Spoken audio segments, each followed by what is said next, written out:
Ever wonder why some people seem to build wealth effortlessly while others work their asses off for decades and still can't get ahead? Here's the truth. Wealth isn't built by working harder. It's built by working smarter and avoiding the financial traps that keep most people stuck.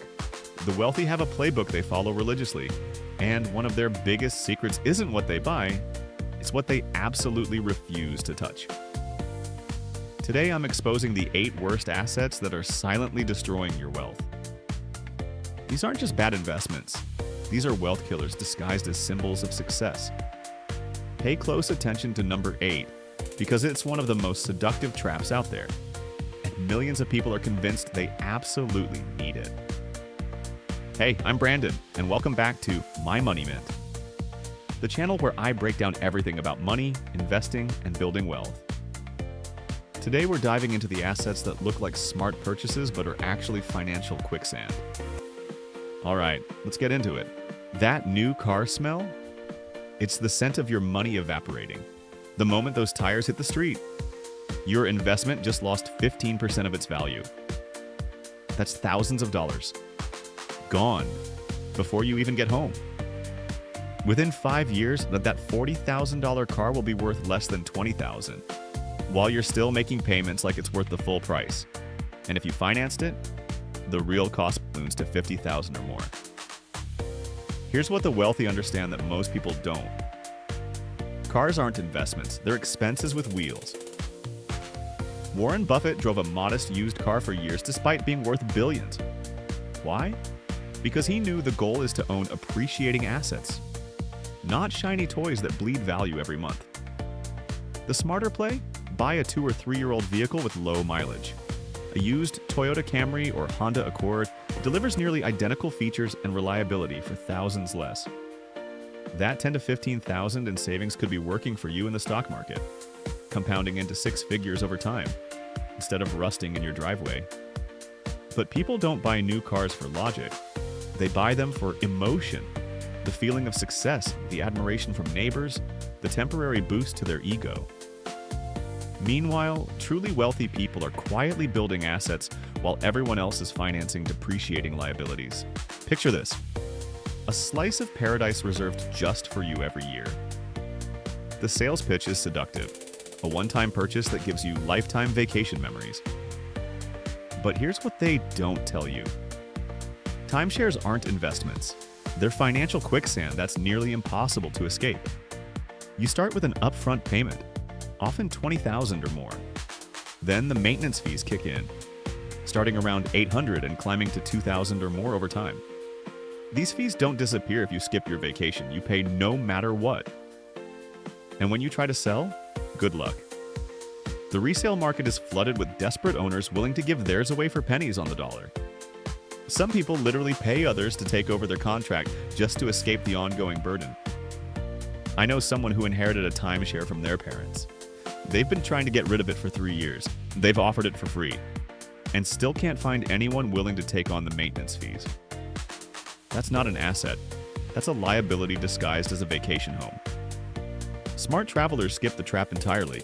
They book accommodations when and where they want, often getting better deals through Airbnb or hotels, without locking themselves into a financial commitment for life. The freedom and flexibility easily outweigh the illusion of owning part of a resort. That $2,000 Louis Vuitton bag might earn you admiring glances.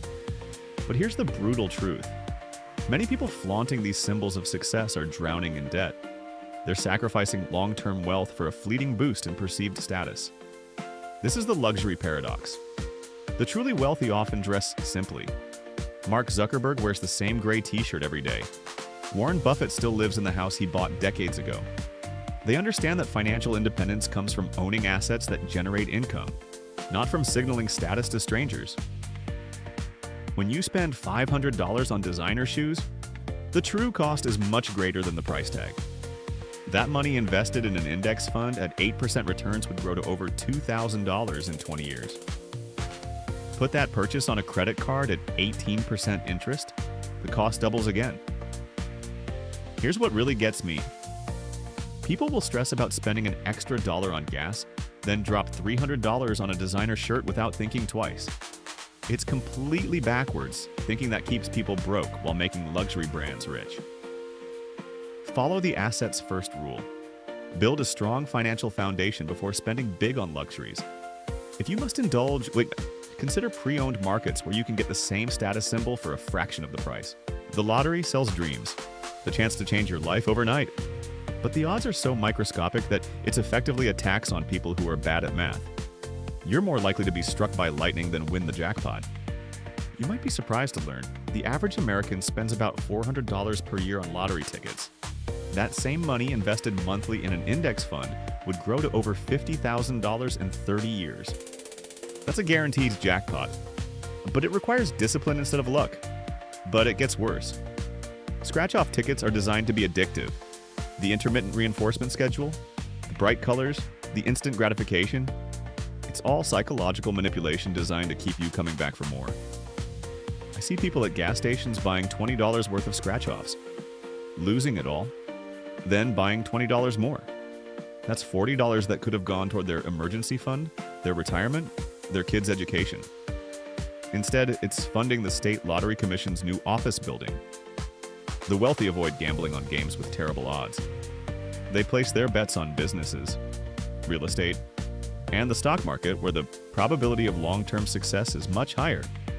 If you crave the thrill, set a strict entertainment budget and never dip into money meant for your future. Credit cards can be powerful tools when used wisely, but they become financial quicksand when misused. With average interest rates near 20%, unpaid balances grow like cancer. A $5,000 balance making only minimum payments can take over 15 years to pay off, costing more than $10,000 in interest. Credit card companies design minimum payments to keep you trapped as long as possible while they collect massive profits from your desperation. They want you to carry a balance. They want you to pay the minimum. That's how they make billions. But here's what pisses me off the most. People will spend hours researching the best deal on a TV, then casually put it on a credit card and pay 20% interest for years. You didn't save money on that TV. You paid double for it. The wealthy flip the script. They use cards for rewards, cashback, travel points, but they pay the full balance every month without fail. They enjoy the perks without paying a dime in interest. If you're buried in credit card debt, the avalanche method is your escape route. Focus on paying off the highest interest card first while making minimums on others. Once that card is gone, redirect that payment toward the next highest rate. Watching those balances shrink becomes addictive in the best way possible. For decades, the advice was simple. Go to college, get a degree, land a good job. That formula worked in the past. But today it's a financial minefield. Tuition costs have skyrocketed, while many graduates end up with debt loads that haunt them for decades. The average student loan balance is around $37,000. But for certain majors, it can exceed $100,000. The problem isn't higher education itself. It's paying more for it than you'll ever realistically recoup in earnings. Take someone who graduates with a liberal arts degree and $60,000 in debt. Their first job pays $32,000 per year. After 5 years, they owe more than when they started thanks to interest compounding. This is the dangerous mismatch between cost and return that keeps millions trapped. The wealthy approach education like an investment. They calculate the ROI before committing. Will this degree significantly increase earning potential? Is there a lower cost path to the same career? Could these skills be learned through certifications instead? Community colleges can cut costs in half. In-demand certifications in IT, project management, or data analysis often cost under $10,000 and lead to $60,000 starting salaries. Online platforms put high-quality education at your fingertips for the cost of a dinner out. Education can be one of the best investments you make, but only if you pay the right price for the right payoff. There's a saying, the two happiest days in a boat owner's life are the day they buy it and the day they sell it. These toys are expensive to buy, expensive to maintain, and rarely used enough to justify their cost. A $60,000 boat might seem like a dream, but maintenance, insurance, storage, and repairs easily add $5,000 to $10,000 every year. Most owners use their boats only a handful of times annually. Do the math. Each day on the water costs thousands of dollars. The same applies to RVs and other high-maintenance luxuries. They drain your wallet with ongoing expenses while depreciating in value. Meanwhile, that same money invested could be growing steadily for your future. Wealthy people understand that experiences matter more than ownership. They rent when they want to indulge. Apps like Get My Boat let you have the full experience for a fraction of ownership cost. Want an RV trip? Rent one for a week without worrying about storage and maintenance the other 51 weeks of the year. Follow the 5% rule. If annual maintenance costs exceed 5% of your after-tax income, you can't truly afford it. Don't let ego purchases destroy your financial future. Insurance is essential for protecting your family. But whole life insurance is one of the most overpriced products in personal finance. It's sold as both protection and investment, but it fails miserably at both jobs. Whole life policies cost 5 to 10 times more than term life insurance for the same coverage. A 40-year-old might pay $400 per year for a $500,000 term policy, but over $4,000 per year for whole life. That extra $3,600 could be invested with far higher returns. The investment portion is notoriously inefficient. In early years, most premiums go toward commissions and fees. After a decade of paying $40,000 in premiums, you might see $30,000 in accumulated value. Meanwhile, your agent collected thousands up front. Wealthy individuals follow a simpler approach. Buy term life insurance for income-earning years when you have dependents, and invest the savings yourself. This provides better coverage at lower cost while building wealth faster.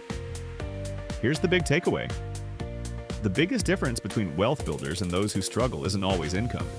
It's how they treat their money. Every dollar spent on these wealth destroyers is future growth you lose forever. Your financial future depends less on luck than on consistent decisions that keep money working for you instead of against you. Now you know which 8 traps to sidestep so your wealth can finally start compounding instead of leaking away.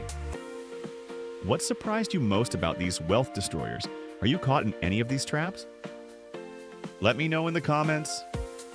And if this saved you from making expensive mistakes.